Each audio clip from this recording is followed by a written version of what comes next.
अस्सलाम वालेकुम, hello everyone, welcome back to my channel. मैं हूं नुमान और आप देख रहे हैं पाक व्यू रिएक्शन। कैसे हैं आप सब लोग? उम्मीद करता हूं आप खैरियत से होंगे, फिट एंड फाट होंगे, एकदम मस्त बढ़िया और एकदम रोमांचक होंगे।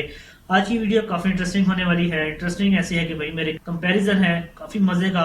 वीडियो का जो टाइटल है BJP was comrade defence comparison in politics, fire power and national security with proof part one. तो भाई मेरे आज तो बैंड बजने वाली है दो पार्टियों के बीच में। कंपैरिजन है, देखते हैं भाई मेरे वो कौन सी गवर्नमेंट है जिसकी गवर्नमेंट में ये चीज़ें जो है वो बेहतर हुई हैं और जिसकी गवर्नमेंट में ये बेहतर नहीं हुई। कुछ इसी तरह मतलब है। तो चलते हैं वीडियो की तरफ जाने से पहले चैनल सब्सक्राइब, बेल के आइकन को लाजमी प्रेस कर दीजिए ताकि मेरी हर आने वाली नई वीडियो की नोटिफिकेशन आपको मिल सके। ओरिजिनल लिंक जो है वो मैं डिस्क्रिप्शन में दे दूंगा, वहाँ पर जाकर विजिट करते हैं। काफ़ी अमेजिंग वीडियो है। तो चलते हैं वीडियो की तरफ, लेट्स स्टार्ट। नमस्कार दोस्तों, स्वागत करते हैं आपका चार्जिंग पॉइंट हिंदी में। दोस्तों, आज के इस वीडियो में हम कंपेयर वालेकुम करेंगे सलाम। कांग्रेस और बीजेपी को डिफेंस पैरामीटर के थ्रू। कांग्रेस वॉज कंपैरिजन बीजेपी होगा fire defence, power, fire power, policies, national policy, security, import, national export, security, protection पे। इंपोर्ट, और भी एक्सपोर्ट, बहुत कुछ जानने को प्रोटेक्शन, मिलेगा आपको इस वीडियो में। दोस्तों, मैं बहुत ऐसे कुछ ही है। एजुकेशनल टॉपिक पे बात करता हूँ, तो अगर आपको मेरा काम पसंद आता है तो अब आप मुझे सपोर्ट कर सकते हैं पेट्रियन और यूट्यूब में ज्वाइन बटन के थ्रू। और अब आप मुझे फेसबुक, इंस्टाग्राम, ट्विटर में भी फॉलो कर सकते हैं और मेरी वीडियोस को शेयर कर सकते हैं। लिंक डिस्क्रिप्शन में है। सबसे बिल्कुल। पहले बात करते हैं पॉलिसीज की। पॉलिसीज की बात करें तो पॉलिसी। कांग्रेस के समय में इंडियन आर्मी के लिए कोई भी मेजर पॉलिसीज नहीं लाई गई। वहीं बीजेपी ने सालों से अटकी वन रैंक वन पेंशन को लागू किया कोई और पॉलिसी एक नहीं नई थी। सीडीएस ऑफिसर पोस्ट को बनाया। वन रैंक वन पेंशन की बात करें तो इसका मतलब ये है कि एक ही रैंक के रिटायर्ड होने वाले ऑफिसर्स को एक जैसी पेंशन मिलेगी। मतलब अगर 1980 में जो कर्नल रिटायर्ड हुए हैं उनको आज बिल्कुल। के समय में रिटायर्ड हुए कर्नल जितनी पेंशन मिलेगी। वन रैंक वन पेंशन की डिमांड बहुत सालों से हो रही थी। कांग्रेस ने अपने टेन्योर में इसमें ध्यान नहीं दिया। 2014 के इलेक्शन ये मैनिफेस्टो में काफी अच्छी कांग्रेस ने चीज पहली है बार यार। वन रैंक वन पेंशन की ये बात कही छोटा थी, ये ना कहे पर कि तब यार तक उसकी बहुत देरी ज्यादा हो है, चुकी थी, वो ना क्योंकि कहे कि कांग्रेस इसकी ने इतने साल तक ज्यादा है सत्ता तो में रहने के बाद भी ये पॉलिसी बराबर। इंप्लीमेंट नहीं की। इलेक्शन जीतने के लिए ये बात मैनिफेस्टो में कह दी थी, पर ये चाल सबने पकड़ ली। बीजेपी जैसे ही सत्ता में आई, उन्होंने 2015 में वन रैंक वन पेंशन को इम्प्लीमेंट कर दिया, जिससे 3 मिलियन एक्स सर्विसमैन और विडोज को इस स्कीम से फायदा हुआ। सीडीएस चीफ वाह डिफेंस यार। स्टाफ की डिमांड 1999 के कारगिल युद्ध के बाद से हुई थी, पर कांग्रेस अपने टेन्योर में ये पोस्ट नहीं लाई। बीजेपी ने 2019 में सीडीएस की पोस्ट बनाई। सीडीएस युद्ध के समय सेनाओं के तीनों अंगों land force, air force, navy force के बीच तालमेल को बैठाता है, जिससे युद्ध के समय सेनाओं के बीच आपस में कोई कंफ्यूजन ना पैदा हो और उनकी बिल्कुल। मारक क्षमता को बढ़ाया जा सके। Fire power. आज के समय में माना जाता है कि एक शॉर्ट वॉर के लिए देशों के पास कम से कम 20 दिनों तक लड़ने लायक एम्यूनेशन होना चाहिए। जब अटल जी की सरकार थी तो उस समय भारत के पास 20 दिन तक लड़ने लायक एम्यूनेशन था, पर जैसे ही वाह। 2004 में कांग्रेस की सरकार आई, उसके बाद से भारत के एम्यूनेशन स्टॉक के दिन कम होने लगे। और जब 2014 में कांग्रेस की सरकार गई, तब भारत के पास सिर्फ 10 दिन तक लड़ने लायक एम्यूनेशन तेरी। बचे थे। एम्यूनेशन स्टॉक के दिन कम होने के पीछे का मेन रीजन ये है कि जैसे ही कांग्रेस सत्ता में आई, उसने डील तो बहुत की, पर डील को कंप्लीट नहीं किया, जिसके चलते भारत के वेपन जाहिर सी अपग्रेड बात है नहीं हुए। यार। उसके अलावा कांग्रेस नए वेपन भी बहुत कम खरीद रही थी। इंडियन आर्मी को पुराने वेपन यूज करने पड़ते थे, जिसके चलते भारत का एम्यूनेशन स्टॉक धीरे धीरे कम होता गया। जब कांग्रेस सत्ता से गई, तब भारत के एम्यूनेशन स्टॉक में सिर्फ 20% हथियार ही सेटिस्फैक्ट्री थे, जो 10 दिन तक जंग में टिके रहते। कांग्रेस ने एम्यूनेशन स्टॉक को कम करने के साथ साथ वेपन्स की क्वालिटी पे भी ध्यान नहीं दिया।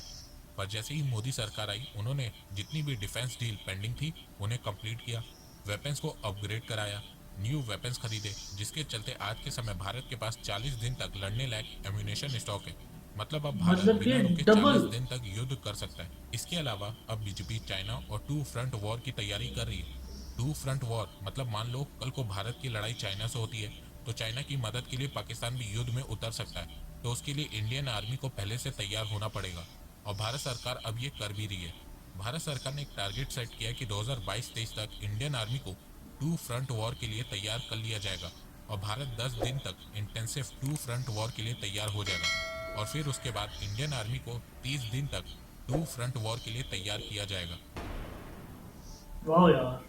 नेशनल सिक्योरिटी की बात करें तो नेशनल जब सिक्योरिटी। कांग्रेस की सरकार थी, तब भारत नेशनल सिक्योरिटी में बहुत वीक था। और ये आपने भी देखा होगा, आए दिन कोई ना कोई बॉम्ब ब्लास्ट, टेरर अटैक होते रहते थे, और कांग्रेस उन्हें रोकने के लिए कोई ठोस कदम भी नहीं उठाती थी। पर जैसे ही बीजेपी की सरकार सत्ता में आई, उनके लिए नेशनल सिक्योरिटी एक मेन मुद्दा बना हुआ है, और ये देखने को भी मिल रहा है। बीजेपी सरकार कश्मीर को लेकर काफी सीरियस है। देश की सिक्योरिटी को लेकर बीजेपी ने कश्मीर में से आर्टिकल 370 और 35A को हटा दिया। वहीं कांग्रेस आजादी के बाद से लेकर अब तक कश्मीर इशू पे कभी भी सीरियस नहीं दिखाई दी है। उनके समय में ही कश्मीरी पंडितों के साथ जो हुआ, उनके लिए उन्होंने आज तक कुछ नहीं किया। उल्टा कांग्रेस अब ये कह रही है कि जब वो सत्ता में वापस आएंगे तो कश्मीर में आर्टिकल 370 और 35A को दोबारा लाएंगे। नेशनल सिक्योरिटी को लेके कांग्रेस कभी भी सीरियस नहीं हुई है, जिसके चलते उनके टेन्योर में भारत में अब तक का सबसे बड़ा टेरर अटैक देखने को मिला है। वहीं दूसरी तरफ वो चाइना को लेकर बिल्कुल टेंशन फ्री थी। लगता है 1962 का भारत चीन युद्ध कांग्रेस भूल चुकी थी और इसी का फायदा चीन उठा रहा था। चाइना भारत को इंडियन ओशन में घेरने में लगा हुआ था। चाइना भारत को इंडियन ओशन में घेरने के लिए स्ट्रिंग्स ऑफ पर्ल्स की स्ट्रेटेजी पे काम कर रहा था। चाइना इंडियन ओशन के रूट्स में आने वाले देशों के पोर्ट्स को अपने कब्जे में ले रहा था। वहीं कांग्रेस आराम से सो रही थी। कांग्रेस की आंखें तब खुली जब चाइना ने श्रीलंका को डेट ट्रैप में फंसा के उसके हम्बन टोटा पोर्ट को 99 साल के लिए लीज में ले लिया। हैरान करने वाली बात यह है कि चाइना के इस एक्शन के बाद भी कांग्रेस ने कोई एक्शन नहीं लिया। मीडिया बोलती बोलती थक गई। यहाँ तक कि कांग्रेस के टेन्योर में रहे भारत के फॉरेन मिनिस्टर सलमान खुर्शीद ने भी ये मुद्दा उठाया था, पर कांग्रेस ने कुछ नहीं किया।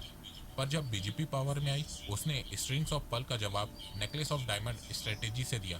चाइना जो दूसरे देशों के पोर्ट्स पे कब्जा कर रहा था भारत को इंडियन ओशन में घेरने के लिए, उसको काउंटर करने के लिए भारत ने भी दूसरे देशों के साथ उनके पोर्ट्स को यूज करने की डील करना स्टार्ट वो कर फर्क है दिया। यार। इसके अलावा भारत ने चाइना को इंडियन ओशन में रोकने के लिए क्वाड ग्रुप का हिस्सा बन गया। भारत चीन बॉर्डर पे जब रोड बनाने की बात आती तब कांग्रेस के पास पैसे नहीं होते थे। वहीं बीजेपी ने भारत चीन बॉर्डर पे इतनी रोड बना दी है कि चाइना की हालत खराब हो गई है। गलवान का मेन मुद्दा ही रोड से उठा है और इस बार इंडियन आर्मी और भारत सरकार चाइना को काउंटर करने के ऊपर लिए एक साथ खड़े हुए हैं। इंडियन आर्मी की तो बात ही छोड़िए, कांग्रेस ने तो इसरो तक का मनोबल तोड़ा। जब 2007 में चाइना ने एसैट एंटी सैटेलाइट टेस्ट किया था, तब इसरो ने कहा था कि हम भी ये टेस्ट करना चाहते हैं। तब कांग्रेस ने उन्हें मना कर दिया। फिर उसके बाद 2012 में इसरो ने कांग्रेस को एसैट टेस्ट के लिए फिर से अप्रोच किया, तो उस समय भी कांग्रेस ने मना कर दिया। पर जब बीजेपी पावर में आई और इसरो ने बीजेपी से परमिशन मांगी तो बीजेपी ने तुरंत परमिशन दे दी। फिर 27 मार्च 2019 को इसरो ने एसैट टेस्ट किया, जिसका नाम मिशन शक्ति रखा गया, जिसके चलते भारत दुनिया का चौथा देश बना जो अंतरिक्ष में दुश्मनों की सैटेलाइट को तबाह कर सकता है। सोचिए, जो उपलब्धि भारत 2007 या 2012 में पा सकता था, उस उपलब्धि को भारत ने 2019 में हासिल किया। इससे एक चीज समझ में आती है कि कांग्रेस के पास बोल्ड डिसीजन लेने का करेज नहीं है। जहां वाजपेयी जी ने देश की सुरक्षा के लिए न्यूक्लियर टेस्ट तक कर लिया था, वहीं कांग्रेस एक छोटा सा टेस्ट करने का डिसीजन नहीं ले पा रही थी। ये बात मैं अपने से नहीं कह रहा हूँ, ये बात DRDO चीफ VK सरास्वत जी ने कही है। दोस्तों, आगे का कंपैरिजन आपको वीडियो के सेकंड पार्ट में देखने को मिलेगा, जहां मैंने कांग्रेस और बीजेपी को डिफेंस इंपोर्ट, एक्सपोर्ट और प्रोडक्शन पे कंपेयर किया है। मैंने एक ही वीडियो में सब कुछ इसलिए नहीं बताया क्योंकि इससे वीडियो की लेंथ बहुत बड़ी हो जाती और आप लोग बोर हो जाते। इसीलिए मैंने इसे 2 पार्ट में डिवाइड किया है, जिससे आपको समझने में आसानी होगी और आप लोग बोर भी नहीं होंगे। तो सेकंड पार्ट आप लोग देखिएगा जरूर, क्योंकि उसे देखने के बाद आप लोग शॉक्ड जरूर से हो जाएंगे। तो सेकंड पार्ट जरूर से देखिए। काफ़ी चीज़ें हैं जिस पे कांग्रेस ने बिल्कुल ध्यान ही नहीं दिया और वाकई में नहीं दिया। इस पे मैं भी इत्तेफाक करता हूँ। और इसके अलावा बीजेपी की गवर्नमेंट ने बहुत काम किया है यार, इस बात को तो एतराफ़ हम भी करते हैं, क्योंकि भाई मेरे उन्होंने इंडियन आर्मी, नेवी और एयरफोर्स को काफ़ी बेहतर कर दिया है। और अब देखें, जैसे कि 20 दिन के लिए उनके लिए पास लड़ने का सामान था, अब उसको बढ़ाकर 40 दिन तक कर दिया गया है। तो जिससे अंदाज़ा लगाएं कि उन्होंने कितना काम किया है। इसके अलावा बहुत सी चीज़ें हैं इसके अंदर, इंपोर्ट एक्सपोर्ट और प्रोडक्शन, रोड मैप्स पे बहुत काम किया। वहाँ पर रोड बनाए चाइना और इंडिया के दरमियान में, जो लद्दाख के एरिया में जो रोड बनाए, काफ़ी रोड्स हैं और काफ़ी टनल्स बनाए हैं जिसपे मैंने खुद रिएक्शन किया है। इसके अलावा और भी बहुत सी चीज़ें हैं जिसमें पार्क्स हैं, सोलर से बिजली बनने के लिए बड़े बड़े प्लांट्स लगाए गए हैं, तो वो भी बड़े ज़बरदस्त चीज़ थी। इंशाल्लाह नेक्स्ट पार्ट जैसे ही आएगा तो उस पर भी रिएक्शन होगा, क्योंकि भाई ने जैसे कहा कि भाई मेरे वीडियो काफ़ी लंबी हो जाती, तो इसीलिए इसको पार्ट 2 बनाना पड़ा। तो पार्ट 2 भी जैसे ही आएगा उस पर भी रिएक्शन करेंगे। तो आई होप आज की वीडियो आपको बहुत पसंद आई होगी। इसी तरह मज़ीद वीडियो देखने के लिए चैनल सब्सक्राइब कर दीजिए, बेल के आइकन को लाजमी प्रेस करिए ताकि मेरी हर आने वाली नई वीडियो की नोटिफिकेशन आपको मिल सके। मैं मिलता हूँ आपसे नेक्स्ट वीडियो में इंटरेस्टिंग, रोमांचिक और एक धमाकेदार वीडियो के साथ। तब तक के लिए भाई खुद इजाज़त, शाद रहें, बात रहें, दुआओं में याद रखिएगा, अपना बहुत सारा ख्याल। अल्लाह हाफिज़।